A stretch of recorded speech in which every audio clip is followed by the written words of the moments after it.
Para mo, ang ibang member ng LGBT, daw apodon mo pa ning sir, manoy, kuya, brad, uncle, or kung ano pa man, dayan maasta ning same ning inasta mo. Tapasala lang si tao ning apod sa imo, kala mo grabe nang ginibo sa imo?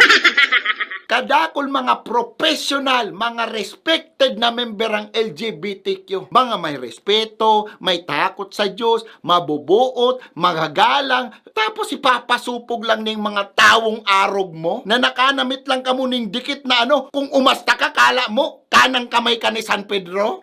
Majority ni mga member ng LGBTQ pirit na pinapagayon yung community yan. Pinapagayon ang imahe nindo. Tapos rarauton sana kang sarong feeling entitled na arog mo. Diyan masupog ka man! Sayang lang ang pagal, effort, sakripisyo kang ibang mga member kang LGBTQ para lang ibangon, ipaglaban, pagayonon, yung community na yan. Tapos, yuyurakan sana nindo. Ako baka ako member ka pero nanggigigil ako sa imo. Parehong-pareho ka mo ni puro Loca Vega, sinasabi ko sa imo. Gabos na aagi sa tultul na urulay. Daita mas pinili mo mag-inaso.